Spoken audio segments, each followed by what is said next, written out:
Kitty Genovese was 28, and she was attacked at 3 in the morning on a New York street. 38 people witnessed the murder and did nothing. Didn't call the police, didn't intervene. Eventually somebody called the police, but not right away, and to try to save her life. And they just all watched. Wouldn't you like to live in that neighborhood? What makes people intervene or not intervene?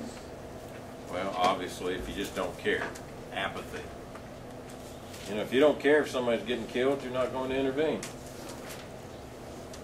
If you don't care if they're killing unborn babies, so what? Yes? What if you care but you're not strong enough to help? That is an issue too. You have to, typically you have to determine that you're able to do something to intervene. So that's a good question. Because there are times when somebody may want to, but they know that there is no chance that they can do anything to make it happen. You know, if there is somebody on the top floor of a burning house and the whole first floor is engulfed in flames, it would not be advisable to run through the first floor. You just can't do it. You know, there's something that stops you. There's a house, burning down here, just below the school, and I didn't know if anybody's in it or not. And I was told nobody was, but there was a cane on the front porch, and I thought somebody could be in there. Well, you couldn't get in the front door because the flames were just all inside the front. So I went to the side door, and it was padlocked shut, which was nice. And it was a nice solid door that was not easy to break in. And so it was a little difficult, plus with the idea that we were told nobody's in there. It was a little bit foolish probably to try to get in and under those circumstances. And so you have to determine whether or not you can do something. Second one is dehumanization of urban life. People that live in crowded conditions in cities tend to, they say dehumanization, I would like the term probably depersonalization, you know, but I understand why they use dehumanization. It's like people become a mass rather than individuals. And I don't know if you've noticed it, if you've moved from a rural setting to Cincinnati, you know, maybe where you're from, everybody kind of looks out for everybody else and just take care of each other.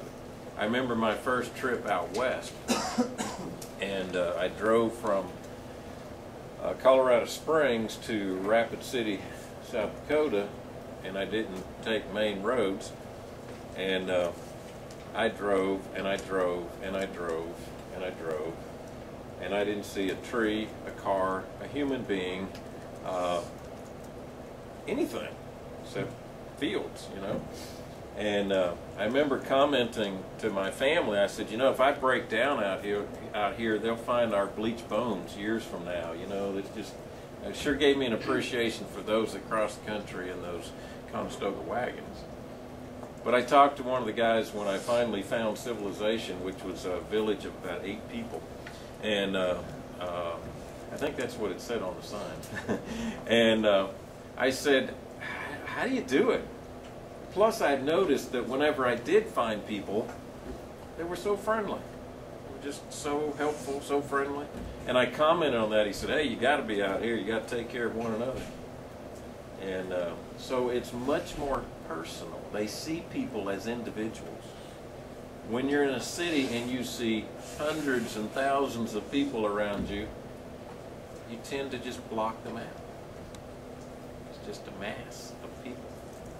And, you know, that's sad, but I think in some ways it's a little bit understandable. Now, I hope we don't ever get to where we really just forget about people.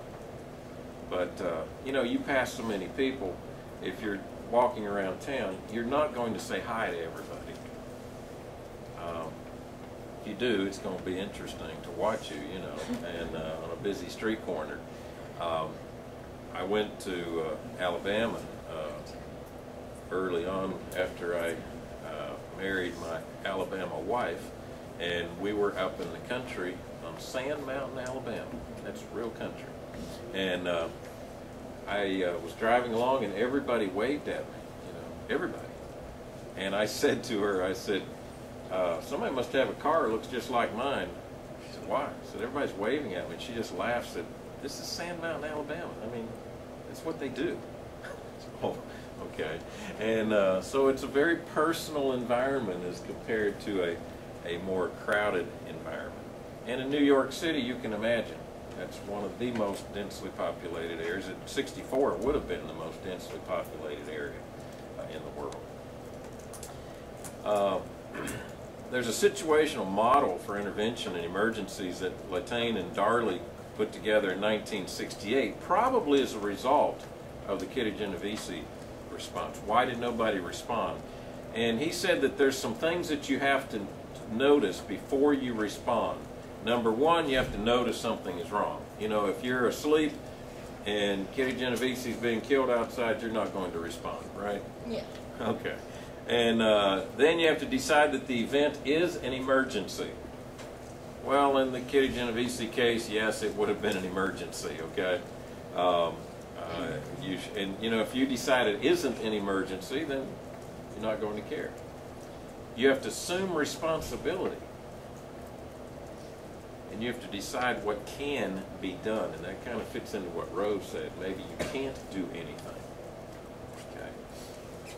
And so if you notice something's wrong, you decide it isn't an emergency, you assume personal responsibility, meaning I have to do something, whether that's call 911, whether it's scream out there and try to scare the person off, whether it's throw a rock at their head, whether it's, you know, run over there and tackle the guy, whatever, okay? You have to assume responsibility and decide that there is indeed something that you can do. Bystander intervention is influenced by the decisions that you perceive others making. So if you're in this crowd, and this is really a powerful social influence upon us. If you're in a crowd and something's happening, especially if you're not real sure what is taking place, is this really an emergency? Is this as bad as it looks?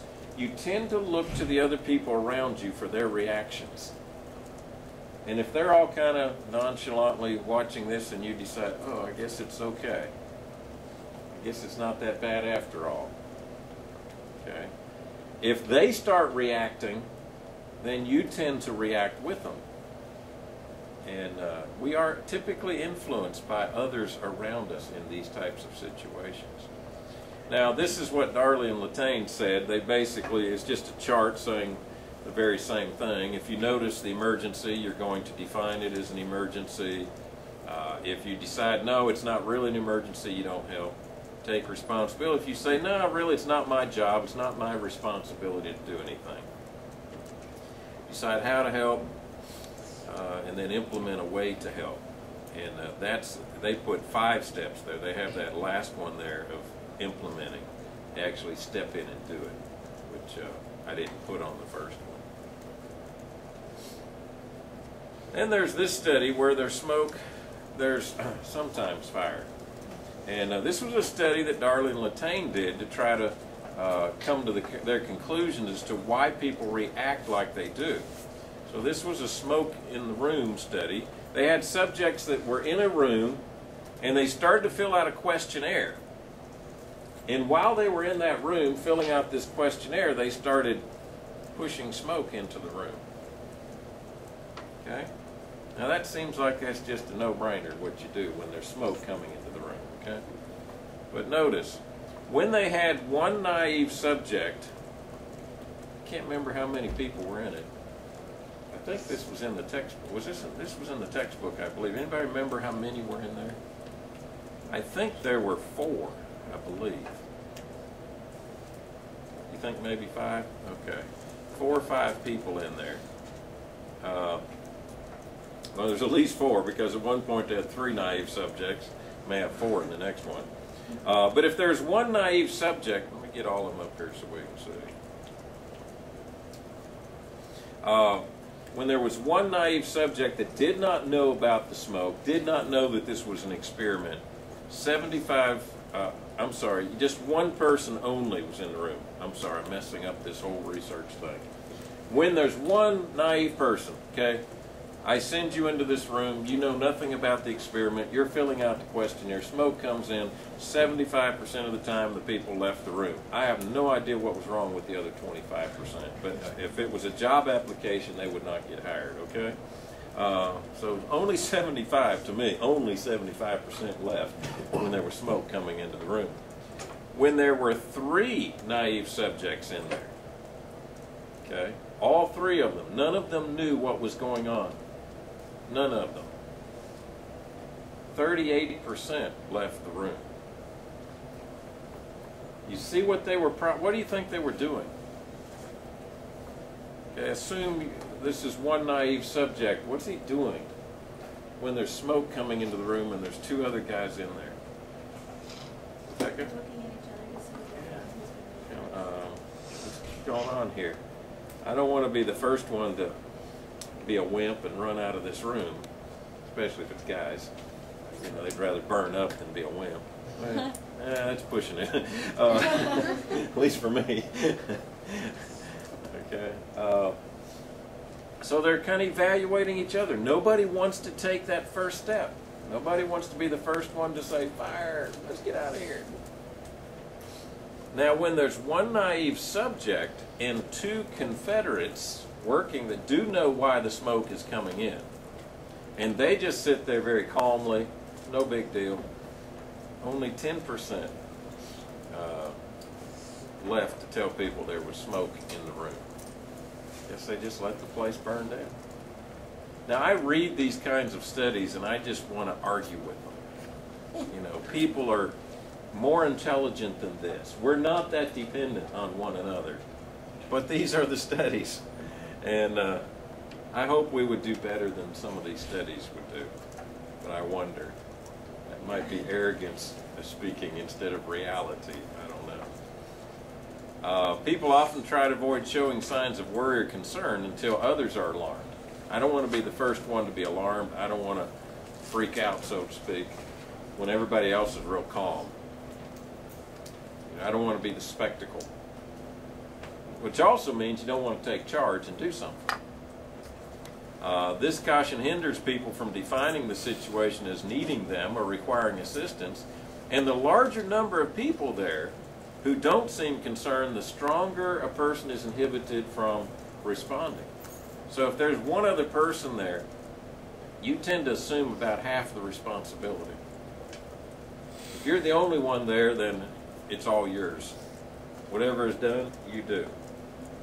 If there's a dozen people there, you're really, it diffuses it. They pretty much do it by percentages. You know, if there's 10 people there, you kind of assume about 10% of the responsibility. Now, obviously, there are people with different temperaments, personalities, leadership skills that are going to react a little differently, but studies pretty much put it like that.